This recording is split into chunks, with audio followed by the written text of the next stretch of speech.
Vous voulez que le Congo change, mais pour que cela arrive, il faut déjà commencer par changer les dirigeants, leur faire comprendre qu'ils ne sont pas les seuls maîtres à bord et qu'ils ne sont pas des gens qui ont la science infuse.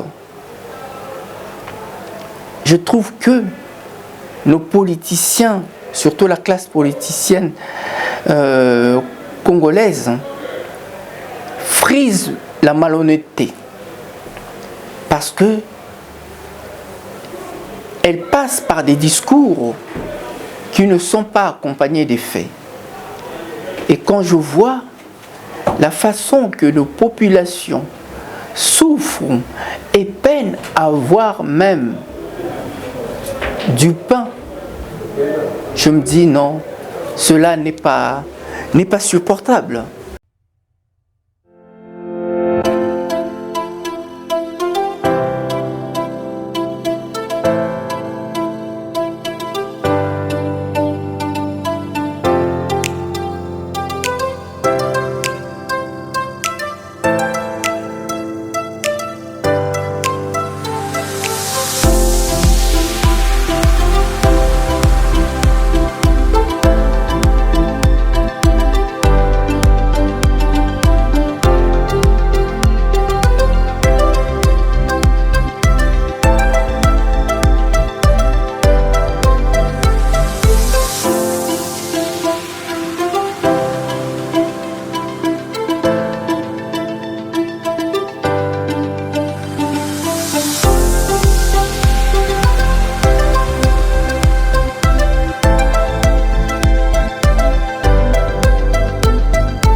Bonjour chers téléspectateurs et chers internautes, vous qui nous suivez ou qui me suivez d'où que vous soyez. Je reviens toujours vers vous avec autant de plaisir à travers ce bonheur qui m'enchante et qui m'habite pour partager sur ce plateau un instant aussi magique. Oui. Aujourd'hui, je vais encore m'attarder une fois de plus sur la République démocratique du Congo, une société à redéfinir par les temps qui courent, tout en tenant compte de cet adage chinois qui stipule comme quoi le poisson pourrit toujours par la tête. Un véritable dysfonctionnement au sein d'une organisation. Oui, chers amis, le Congo est une société et un pays bien plus malade que l'on ose l'avouer et dont les politiciens voudraient là se faire passer pour des véritables maîtres d'œuvre. Ces filous de politiciens qui se font passer pour des médecins de la République alors que leur pathologie saute aux yeux du commun des mortels. Et pour preuve, pour avoir mis en mal, et pour ne pas dire à sac, tout un pays au point de nous avoir bien appauvris. Alors je me demande bien, que signifie la politique pour les Congolais? Quand les politiciens se comportent là, comme des voyous de basse-cour et du droit commun, il y a là de quoi que le peuple se perd et perd là ses repères, comme on dirait certains sont latins.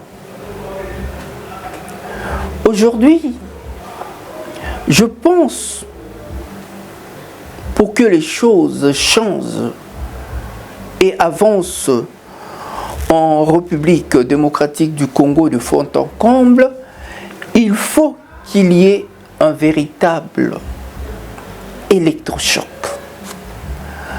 Dans le revirement total de mentalité.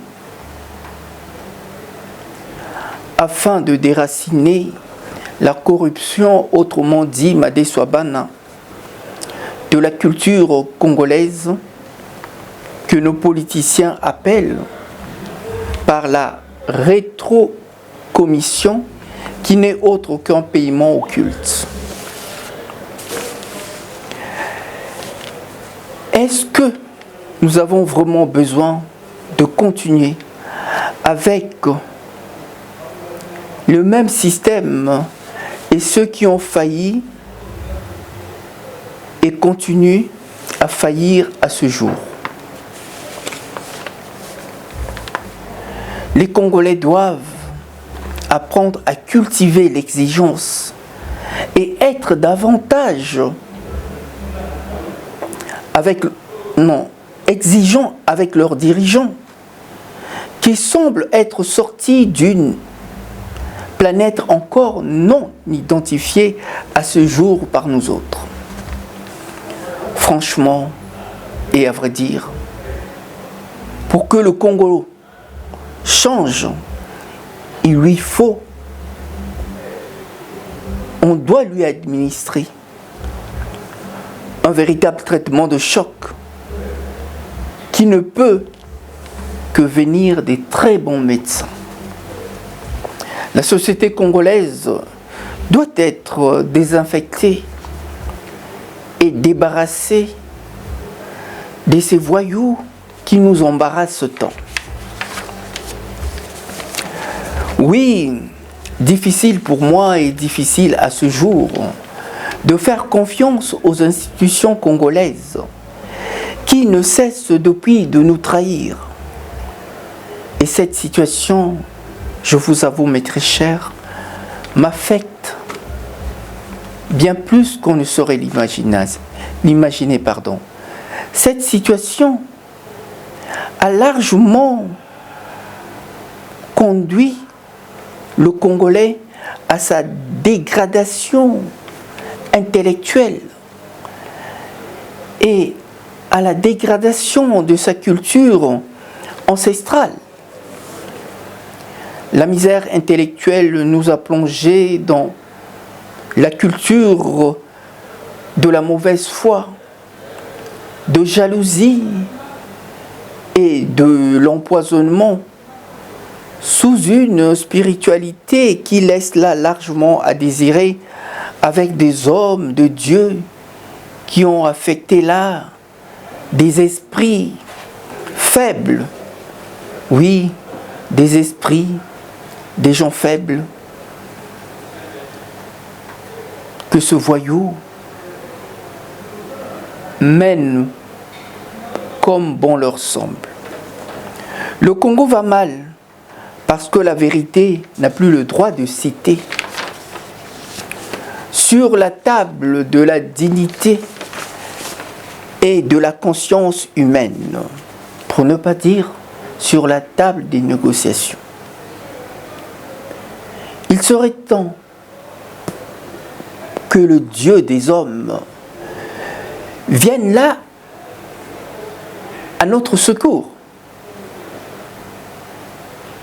Que de temps nous laisser malmener par ces prophètes et pasteurs de malheur qui se la roulent au carrosse avec ces politiciens qui nous crucifient et nous clouent en enfer en plein paradis.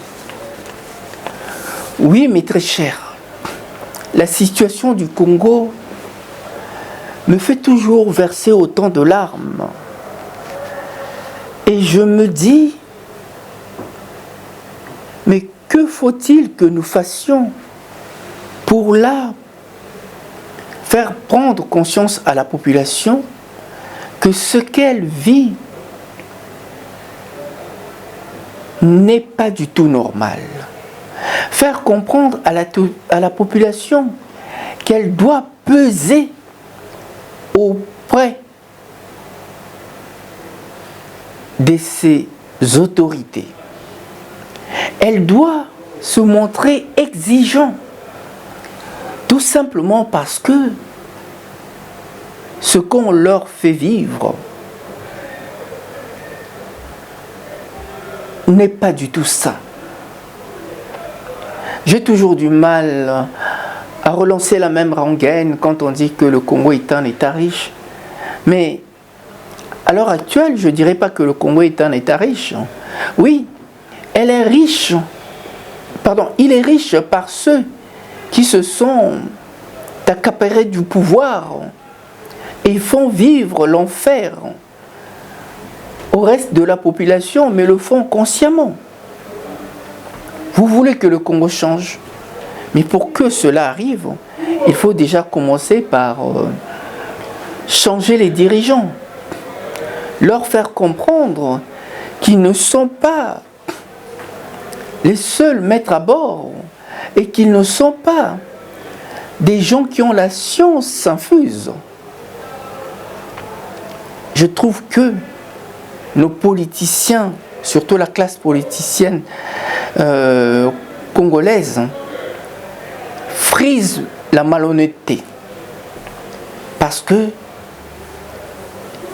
elle passe par des discours qui ne sont pas accompagnés des faits.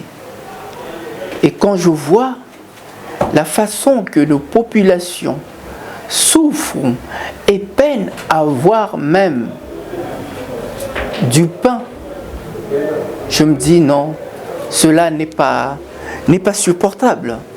Cela relève simplement de... Je ne sais pas comment qualifier.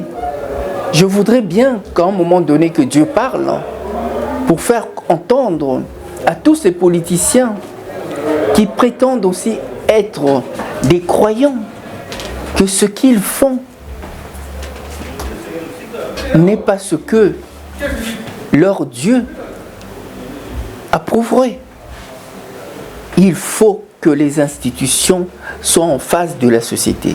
Le Congo ne peut pas être la cinquième roue de la carrosse.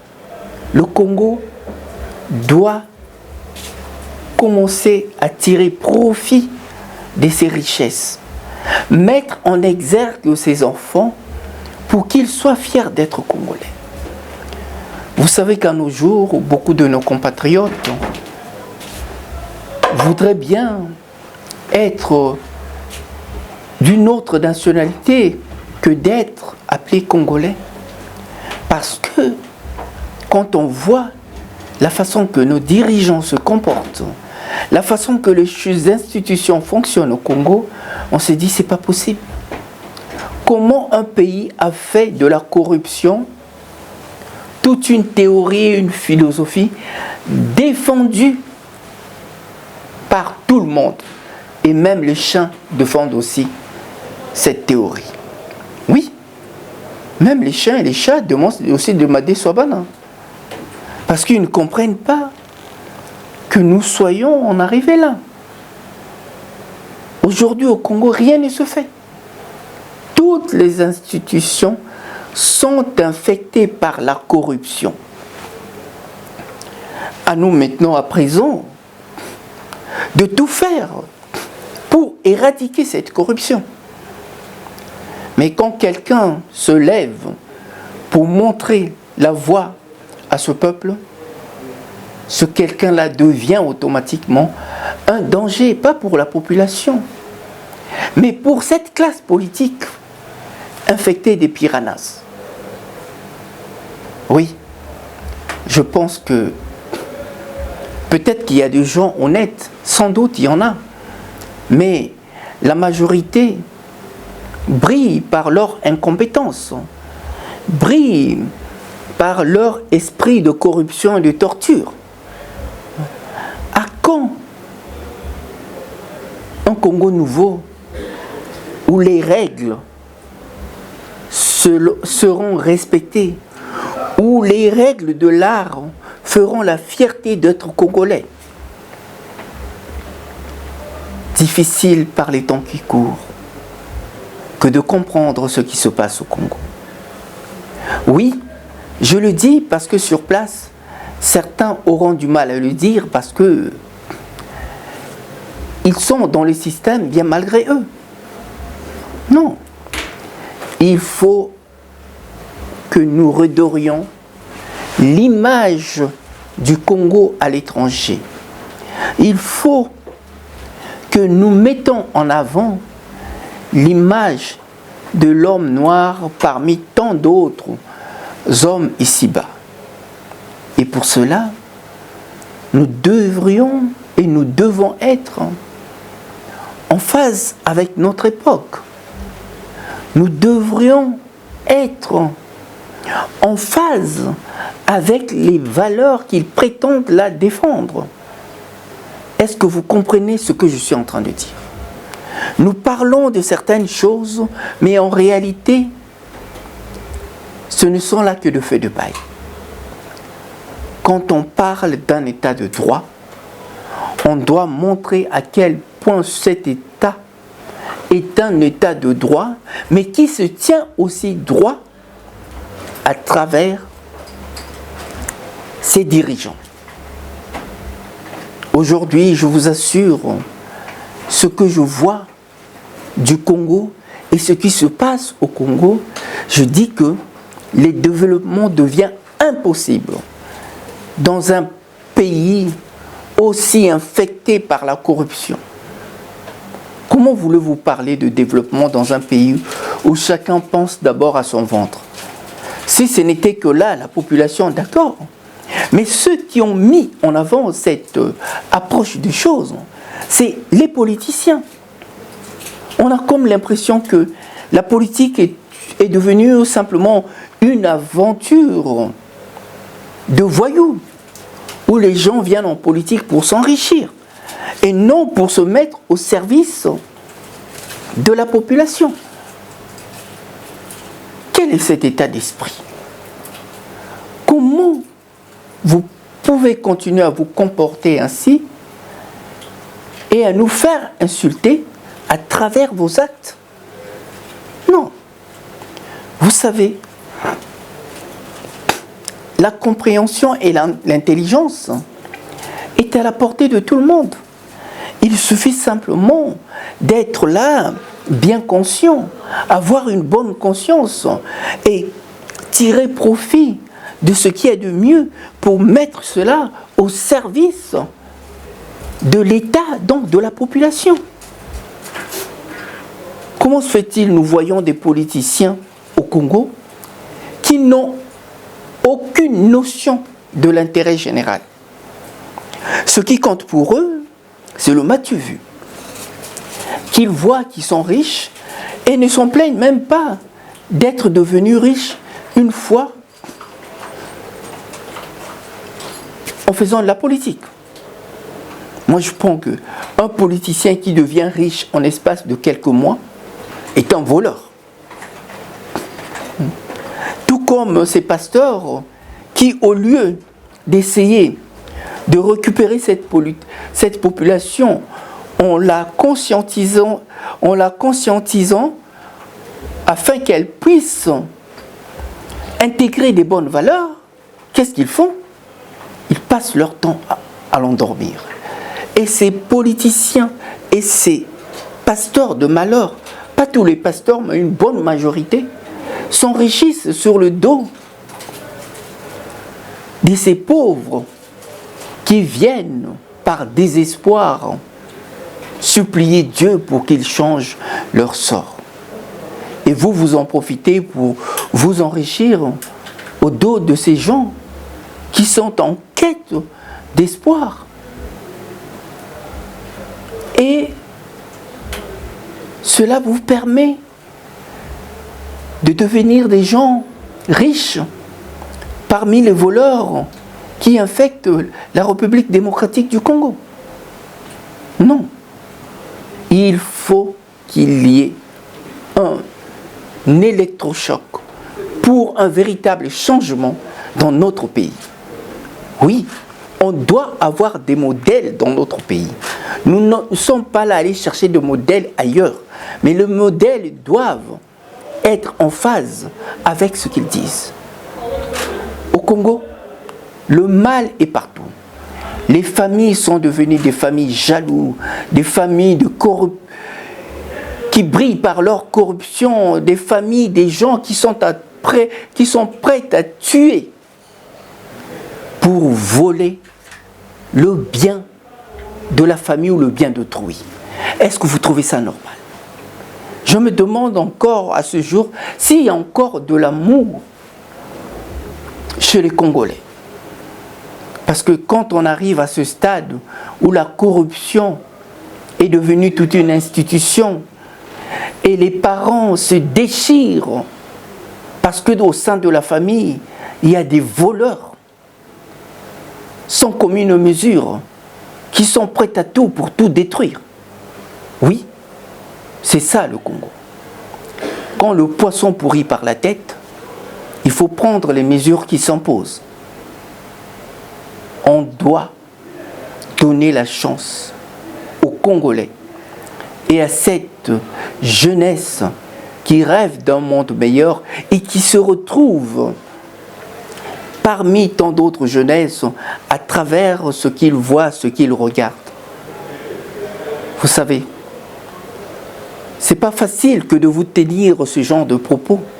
J'ai presque les larmes que je retiens pour ne pas montrer ma détresse, pour ne pas vous faire part de ma douleur. Comment voudriez-vous qu'on parle positivement de l'homme congolais quand nos dirigeants font la honte de la République? Quand nos dirigeants se réfugient dans des coins de la République démocratique du Congo, comme Goma et certains coins autres, où ils étalent leur fortune et ils se font passer pour les hommes riches, les milliardaires, en coltant je ne sais quoi. Mais est-ce que vous vous rendez compte de cette irresponsabilité de ces gens-là? Ils crachent aux yeux de Congolais qui souffrent par cette fortune complètement illégale. Non, cela est d'une violence qu'ils sont loin d'imaginer. Parce qu'ils se complaisent dans leur rôle d'hommes fortunés vivant dans un coin du pays où tout est aussi bien sécurisé, alors que le pays se retrouve dans des situations que tout le monde connaît. Sur notre étendue du territoire, les choses ne se passent pas aussi bien. Nous sommes un pays en guerre. Nous sommes un pays qui est en proie à de telles violences. Mais ces violences-là ne sont pas que physiques. Ces violences-là aussi sont ce que nous voyons. Cet enrichissement complètement illégal. De voir comment nos fonctionnaires, nos députés et sénateurs sont payés. Ils sont même payés plus que certains présidents européens. Payés à quoi? Payés à ne rien faire. Payés pourquoi? Payés pour non seulement être protégés pour ne pas être suivis, mais payés pour faire ce que bon leur semble. Je vous assure, il y a des choses qu'il faut bien dire en face. Il faut dire aux gens ce qu'ils sont pour qu'ils sachent que tout le monde n'est pas content des actes qu'ils posent. Je sais qu'au Congo, la parole est devenue compliquée, voire difficile, parce que tout le monde a peur de dire certaines choses, de perdre là ses avantages. Non, nous voulons un développement du Congo. Nous voulons que le Congo rayonne à travers le monde par ses hommes d'abord, par ses intelligences et par la suite par ses richesses. Alors s'il vous plaît, mettons-nous ensemble pour relever ce pays et donnons la chance à ceux qui sont là en train de passer toute leur existence dans la misère. Donc de gens que la société a sacrifiés, des gens qui ont été des victimes de ces systèmes, comme qui dirait le peuple congolais est une victime collatérale. de ce qui se passe. S'il vous plaît, soyons des gens honnêtes et responsables. Je ne suis pas ici pour vous faire preuve de mon intelligence, mais plus de ma réflexion. Parce qu'on dit que un homme intelligent devrait être un homme sage. Quelqu'un qui a la sincérité et cette force de caractère de dire les choses en face pour que la société évolue. Je dis les choses parce que j'en souffre. Si moi j'en souffre, c'est que beaucoup de mes frères et de mes compatriotes en souffrent aussi. L'homme noir aussi en souffre. Parce que celui qui ne sait pas que nous sommes Congolais, ce qu'il jugera avant tout, c'est l'homme noir. Alors s'il vous plaît, soyons responsables, soyons de gens dignes. Ne me parlez pas de ces honorables qui sont là, des deux honorables qui font complètement la honte de la République. Déjà, je me demande comment les choses se passent. Quand je regarde les informations, je suis ce que je vois. Je trouve que le Congo brille par son incompétence, par l'incompétence de ses hommes politiques. C'est vrai, il y en a certains.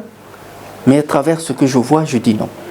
C'est comme si, au Congo, on a choisi de mettre la bêtise en tête de toutes nos institutions pour étouffer les intelligences qui auraient permis à notre pays de se développer et de se classer parmi les pays qui sont véritablement en voie de développement. Oui, je sais que sur place, les gens, surtout les politiciens, rares ceux sont qui jouissent là de leur autonomie intellectuelle. Ils sont toujours derrière les autres pour faire le dialélo comme on dit. Et ils n'apportent rien à la société. Et ça, c'est sur tous les plans. Nous devons apprendre à nous dire les choses en face, bien en face. Parce que si on ne le dit pas, ce système-là va continuer.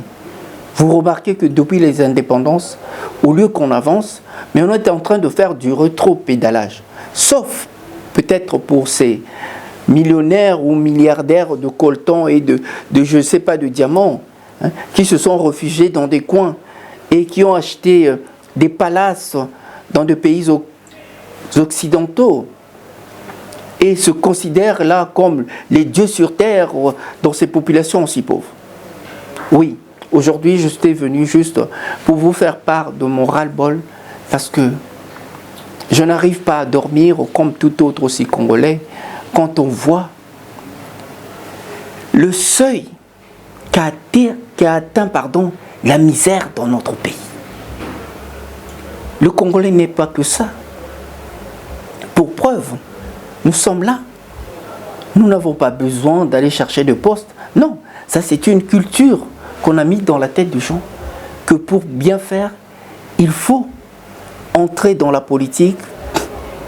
Et quand on entre à la politique, on ne fait pas grand-chose. Donc, on peut être, comment dirais-je, un maillon important de notre société, là où nous sommes, dans le domaine où on excelle.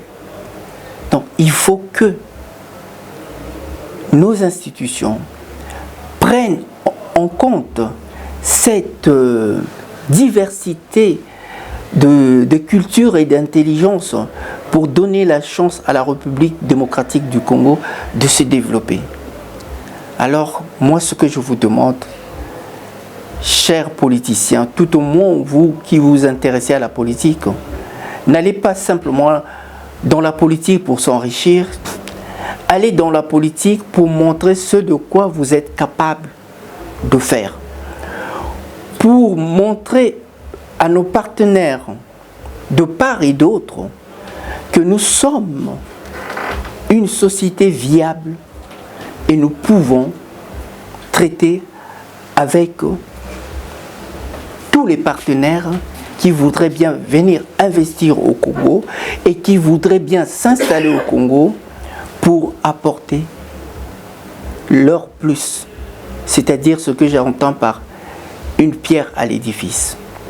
Voilà mes très chers, pour le Congo, c'est ce que j'avais à dire et j'espère que vous avez aimé et j'espère aussi à travers ce que j'ai déballé, que je n'ai pas affecté certaines personnes, mais je m'adressais simplement au peuple congolais et à nos institutions pour qu'ils élèvent un peu le niveau que de rester sur ce qui fait la honte de notre pays, c'est-à-dire là où on voudrait tous nous mettre dans le même sac. Très cher, j'ai été content d'être parmi vous. J'espère que tout le plaisir aussi était pour vous. Sur ce, je vous dis à prochainement.